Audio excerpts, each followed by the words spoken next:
Hi friends, గత వారం రోజులుగా మీడియాలో ఒక సెన్సేషన్ ఐబొమ్మ రవి. ఒక నార్మల్ వీడియోనే కాకుండా మొత్తం స్టేట్ వైడ్గా ఐబొమ్మ రవిని సెన్సేషన్ చేశారు. ఎందుకు చేశారు, ఎవరు చేశారు అనే దానిపైన ఈ టాపిక్ అనేది ఒకసారి మాట్లాడదాం. అసలు ఐబొమ్మ రవి టాపిక్ అంటేనే చాలా విచిత్రంగా ఉంది.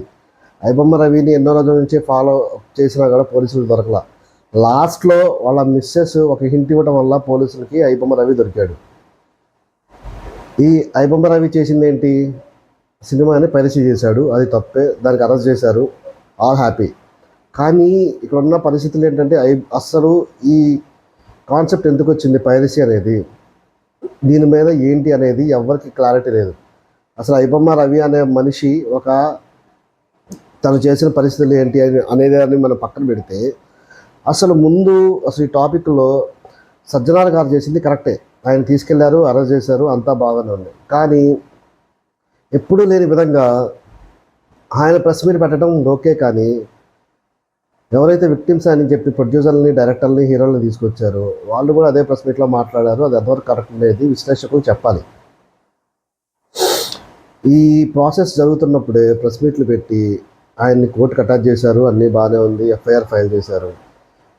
ప్రెస్ మీట్ పెట్టి ఎందుకు మాట్లాడాల్సి వచ్చింది? ఐపీఎస్ సజ్జనారాయణ గారు మాట్లాడితే ఓకే, కానీ ఐపీఎస్ సజ్జనారాయణ గారు చేసింది ఇంకోటి ఏంటంటే, ప్రొడ్యూసర్ని, డైరెక్టర్లు అందరినీ పక్కన కూర్చోబెట్టుకొని ప్రెస్ మీట్ పెట్టారు. అది విశ్లేషకులు, కోర్టు మరి ఏం చేస్తుంది అన్నది ఒకసారి మనం ఆలోచించాలి.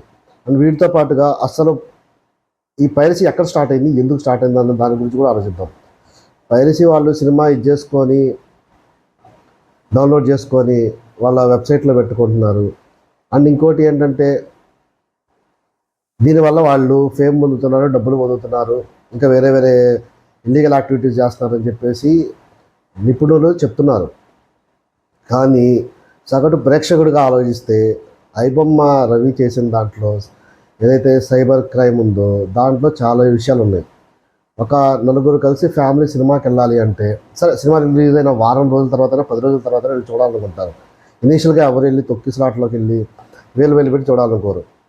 ఈ క్రమంలో టికెట్ ఎట్లా లేదన్న ఒక ఫ్యామిలీ వెళ్తే మనిషికి 200 రూపాయల నుంచి స్టార్ట్ అవుతుంది. 200 రూపాయలు ఇంటూ నలుగురు వెళ్తే 800. ప్లస్ వాటితో పాటుగా సినిమా చూసేటప్పుడు ఎంటర్టైన్మెంట్ మధ్యలో బ్రేక్ వస్తుంది. ఆ బ్రేక్లో మనం ఎంత వద్దన్నా కానీ పిల్లలు అనేది ఇంటర్వెల్ వస్తే ఏదైనా కొనుక్కోవాలి, తినాలనుకుంటారు. వీటిలోనే వచ్చిన సమస్య వల్ల అసలు ఇప్పుడు ఫ్యామిలీస్ వెళ్ళి థియేటర్కి వెళ్ళాలంటే దాని గురించి ఎవరు ఆలోచించట్లేదు. ఒక లీటర్ వాటర్ బాటిల్ అనేది 200, 150 రూపాయలు ఉంటుంది. అసలు లీటర్ వాటర్ బాటిలే ఉండదు అక్కడ థియేటర్లో. 750 ml ఉంటుంది మ్యాక్స్.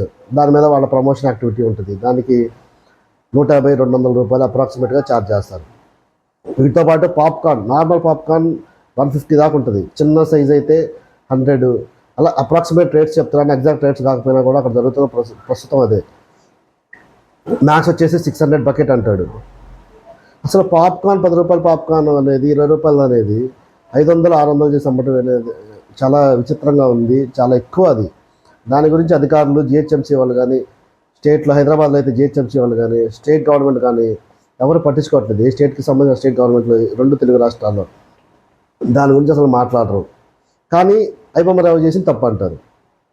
మరి మనము రేట్లు పెంచుకొని ఇలా చేస్తే సగటు ప్రేక్షకుడు సైబర్ వీటికే కదా అటాచ్ అయ్యేది. ఐబొమ్మ లాంటివి, మూవీ రూల్స్ లాంటివి ఇంకా చాలా ఉన్నాయి. వాటి నుంచి అప్రోచ్ అయ్యి సినిమాలు చూస్తాడు. దానివల్ల మీకు రెవెన్యూ తగ్గచ్చు, కాదన్ను. కానీ ఉన్న సమస్యను కూడా మీరు అర్థం చేసుకోవాలి కదా. ఇప్పుడు ఫర్ ఎగ్జాంపుల్ హైదరాబాద్ తీసుకుంటే సింగిల్ స్క్రీన్ థియేటర్లు అనేవి 1%కి వచ్చేసినాయి. అన్నీ మల్టీప్లెక్స్ అయిపోయినాయి. ఇంటి దగ్గరలో ఏ మల్టీప్లెక్స్ ఉంటే ఆ మల్టీప్లెక్స్కి వెళ్ళాల్సిందే. అక్కడ ఛార్జెస్, ఆ పార్కింగ్, ఆ నెక్స్ట్ వచ్చేసి ఫుడ్ ఐటమ్స్ మీద ఛార్జీలు అన్నీ డబల్ చేసేసి ప్రేక్షకుడు థియేటర్కి రావట్లేదు అంటే ఎట్లా వస్తాడు? వచ్చినోడు ఎట్లా బేర్ చేయాలి? ఒక మనిషి సినిమాకి వస్తే ఓకే, ఒక 200, 3 నుంచి 500, 400 అవుతుంది. అదే ఫ్యామిలీకి వస్తే 1000 నుంచి 2000 అవుతుంది. వాళ్ళు ఎందుకు పెట్టాలి 2000 రూపాయలు ఒక ఫ్యామిలీ అనేది? అది కూడా మీరు ఆలోచించాలి కదా.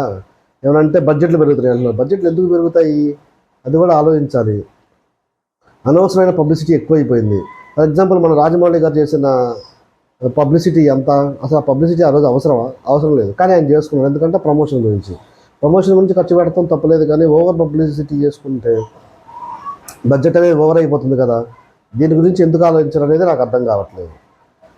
ఐబొమ్మ రవిని పోలీసులు తెలియకుండానే ఒక మంచి పబ్లిసిటీ చేసేసి అతన్ని ఒక స్టార్ని చేసేసారు.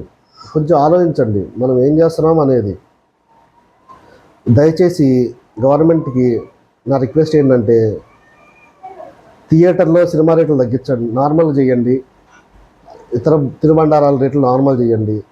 వాటర్ బాటిల్ రేటు 150, 100 కాకుండా లీటర్ 30. సరే, వాళ్ళకి ఇంకా అదనపు ఛార్జీలు ఉంటాయి కాబట్టి ఒక 50 రూపాయలు ఎట్లయినా భరిస్తారు. అంతవరకు చేసి ఈ ప్రాబ్లమ్ సాల్వ్ చేస్తే సైబర్ సెక్యూరిటీ ప్రాబ్లమ్స్ ఉండవు, సైబర్ క్రైమ్స్ ఉండవు, ఏమీ ఉండవు. ఎవరైనా థియేటర్కి వెళ్ళాలని అనుకుంటారు. ఈ సమాజంలో ప్రజెంట్ నార్మల్గా ఎవరు సినిమా చూసి నార్మల్ ఫీల్ ఎవరు ఎంజాయ్ చేయరు. థియేటర్ ఎక్స్పీరియన్సే కావాలనుకుంటారు, కానీ ఆ ఓవర్ రేట్ల వల్ల ఎవరు వెళ్ళలేకపోతున్నారు. అది కూడా గమనించి అన్ని ప్రాబ్లమ్స్ సాల్వ్ చేస్తే అందరూ బాగుంటారు. ఐబొమ్మ రవి లాంటి వాళ్ళు బలవకుండా ఉంటారు. Thank you for watching Sudha's media.